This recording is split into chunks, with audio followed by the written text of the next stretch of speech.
Everyone likes a bit of extra length and wants to keep it up for longer. Get your mind out of the gutter. I'm talking about hyperlapses. I've spent 3 years chasing the holy grail sunset, but my flight times were always just too short. Until now. Today I'm sharing the exact system I use for safe, consistent, repeatable and above all, longer clips, including my SSGB method. There's also a painful warning about why my patio doors nearly claimed my Air 3S. Let's get into it. When the CAA changed the rules for the UK to allow larger drones to be flown over buildings and people, I immediately upgraded my Air 3 to the Air 3S. But this is more about how you get the most out of your battery on these flights, whilst still remaining safe. These tips are good for any sort of flight in general, but what I've been focusing on here is grabbing that holy grail sunset. With the first hyperlapse that I did with the Air 3S, I noticed that the maximum clip time using the hyperlapse waypoint capped out at 30 seconds, so I decided to use a standard waypoint mission and timed photos, taking a shot every 2 seconds and then stitching them together in DaVinci Resolve. It sounds complicated, but it really isn't. You can see how to do that in this video here. The bonus with this is that I could save that waypoint mission and use it repeatedly to get the same shot on different evenings. Well, not the same shot, but you know what I mean. Quick editor's note here, if you're using a 30 frames per second timeline, then your hyperlapses will be shorter. If you're using 25 frames per second, the cinematic one, then that will make them 20% longer. Everything we do is 30 frames per second. And it can even be used with different drones. This is the same waypoint mission used for the Air 3S and the Mini 5 Pro. And now, before anyone starts writing in the comments, no, I don't use the hyperlapse waypoints repeatedly. The last time I checked, doing that is at best unreliable and at worst bloody dangerous. Now, I started out by using my old method that I did with the Minis. Fly it as far away as possible, whilst still keeping it in visual line of sight, and have the end point right over my garden, so that if the battery was running low, I could still land it safely. But then I realised that with the longer flight time of the Air 3S, I could get the drone out, but then it would overshoot my garden. So I had to adjust things a bit. I couldn't fly it any further away, as that would take it beyond visual line of sight, which is against the law. But then it hit me. Why not have the start and end points equidistant from me? The same amount of power would be used flying up to the first waypoint and back down from the second as flying up and then down straight to the garden. That way I'd be able to keep the drone nicely in view at all times. I generally return to home the second the battery indicator hits the orange line. I'm not taking any chances with a drone as heavy or as expensive as this, so if the battery's running low, it's clever enough to know how much power is needed to get back safely to the home point. Okay, job done. Then I started wondering about speed. But before we get on to that, if you're new to the channel, welcome, you are awesome. If you find any of this useful, why not score more awesome points by liking the video and subscribing to the channel as well. I tried changing the global speed of the waypoint missions to 0.2 meters per second to keep the drone close, but I found that it ended up being less stable and using more battery. I think this is because the drone at that speed is virtually hovering. Besides trying to keep itself up, it's also fighting its own prop wash to stay there. So then I thought I'd bump the speed up to 0.4 meters per second. And just with maths, quickly found that the start and end points would be too close to loss of visual line of sight, so that was out. I came back to the global speed that I normally set, which is 0.3 meters per second. It's fast enough to keep momentum and just right to keep the drone within visual line of sight at all times. I also bumped my altitude up to 115 meters. As good as the Air 3S is, it's still noisier than the Minis that I fly at 75 meters. And I don't want to annoy the neighbours. Well, not any more than I do already. So I'm well on my way now. I've got a route where I can see the drone at all times, a speed that works well, and a height that isn't a nuisance. It was at this point I wondered whether the 3x telephoto camera would be any good.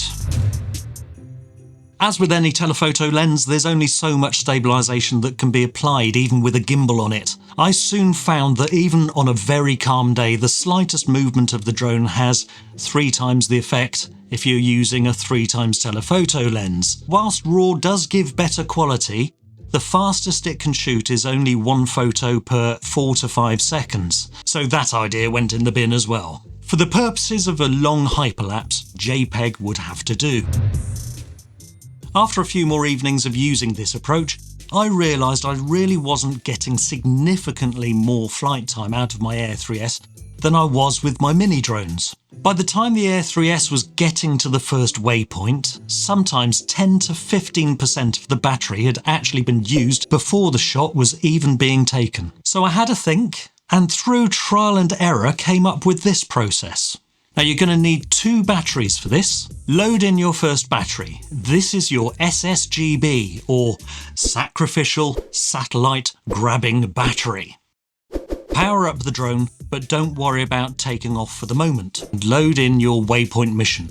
Before taking off, let the drone find as many satellites as possible. Then fly vertically up to the height of your waypoint mission and adjust your camera settings for the best exposure and shutter speed, perhaps adding a little bit of extra exposure if you're doing a sunset hyperlapse to take into account that it's going to be getting slightly darker. So now you've got your waypoint mission loaded up, your camera settings set, and because the drone remembers the satellite positioning for a short period of time even after it's powered off, the satellites will be acquired very quickly when you power back up with a fresh battery. Land the drone, switch it off and swap out your SSGB for a new fully charged battery. Power the drone back up, wait for the satellites icon to go white, which it should do very quickly now, then take off again and go vertically up to the height of your waypoint mission before hitting the waypoint go button. Why fly straight up?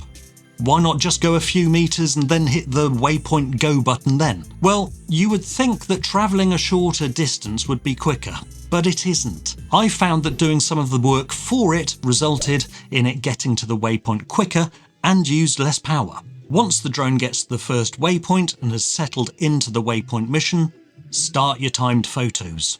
So all of these adjustments help me get the most out of my battery. But what about getting the drone back? Do I go into the orange zone? Or the red zone? Or do I just let the drone do the talking?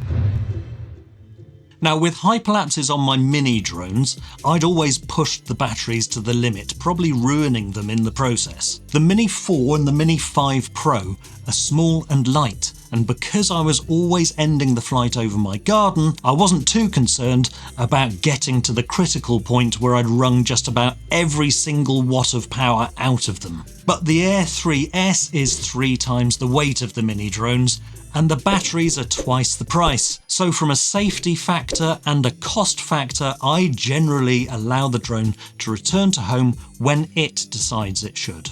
At a pinch, I might dismiss the return to home prompt, but the second the battery gets into the orange zone, I hit return to home. You've got a good amount of flight time with the Air 3S, so don't push it for a few extra seconds of footage. Besides the safety aspect, it's just not worth the stress. The conditions you're flying in probably have the biggest impact on flight time. If the drone is constantly battling against the gusts of wind, then it's going to drain the battery faster than the current oil prices have drained my bank account. And even ambient temperature can have an effect on flight time. Now, a lot of this is about balance. You want enough clouds and cloud movement to keep the shot interesting. But of course, too many clouds just make for a pretty dull sunset. And clouds moving too fast probably means that it's too windy anyway. I often found that I got the drone up and then the view was a bit boring. Either too many clouds or none at all. But I soon learned that if I ran the hyperlapse anyway, I'd sometimes get some interesting results. For example, this storm rolling in, or pretty contrails streaking across the sky. So I try to fly when there's a little bit or no wind. set my waypoint mission to be slightly longer than I think the battery will last, so that if I've got absolutely perfect conditions, I can get the drone to return to home when it wants to, rather than getting a feeling of regret when it returns and I've still got 25% left in the battery. Do you ever find that even when you leave your batteries charging and they've finished charging, sometimes when you load them into your drone, they're just at 95 or 98%. And I think it's likely to do with DJI's intelligent battery technology. But I found a way to cheat this. If you have a charging hub that supports the accumulation mode, or what I like to call vampire mode, make sure at least 2 of your batteries have been partially discharged. Put them in the charging hub and activate vampire mode by pressing the button on it until the green light starts pulsing. The battery with the lowest amount of charge will then transfer its power to the battery with the most charge in it to top it up. Once that's done, charge the batteries as normal and they should charge up to 100%. At least that's what I've found when I've done that. Power accumulation mode is available on the Air 3 and the Air 3S, but not the Minis. And if you've got a Mavic 4 Pro, congratulations, I'm sure your parents are very proud of you. Now, one thing I was struggling with was the time to take off to get the sunset captured at just the right time. Some days I was taking off too early and the sun hadn't quite set by the end of the hyperlapse, and some days I took off too late and missed most of the sunset and got a shot of lights turning on across the town. This was pretty, but it wasn't really what I set out to do. I put together a spreadsheet to help me work out what time to take off and included all of the faffing about in it as well. Nerd. Am I overthinking this? Yeah, probably. But this is the sort of thing I do in my day job. So now I just pop in the sunset or sunrise time for the day and it gives me the time I need to get out there to take off. It includes all of the faffing about time as well as a handy bit that allows me to work out when, during the waypoint mission, I want the sun to be setting or rising. I also added a link so I can click on it to take me to the website that gives me the sunset and sunrise times, and also the azimuth of the sun. That's the direction the sun's going to be in when it's setting or rising. That way I know which way to point the drone as the sun changes position at different times of the year. This is especially useful for doing sunrises, I expect. I've got a rough calculator to work out how far the drone will travel based on the global speed, and yes, there's a link to this spreadsheet in the description and in the pinned comment of this video, so you can download that copy for free. Aren't I good to you? I'm a textbook people pleaser. I have a serious problem. All I ask is that you leave a like on the video and consider becoming a subscriber or even a channel member, because besides supporting what I do, they also get a few extra goodies as well. Even though the drone is in flight for 30 minutes or more and is consistently in sight, always keep your head on a swivel. For example, on one evening, I was ready to get the Air 3S up for a sunset, but I heard the air ambulance flying around, so I had to delay things. The Rozzers often take over their air ambulance. They were probably chasing Argos Danny in his Citroen Saxo. And then on another evening I had to abort one hyperlapse and get the drone to hit the deck fairly quick, as there was a low-flying biplane in the area. So always be aware of what's going on. Don't fiddle with the settings once the drone started its waypoint mission. You'll just ruin what could have been a perfectly awesome shot, like I did with this one. And unless you're an expert colorist, no matter of faffing about in the edit is going to disguise it. I thought I'd be clever and use sport mode and turn off the obstacle avoidance, just so that I could get up to waypoint 1 as quickly as possible. Not a great plan. When returning to home, the drone did this.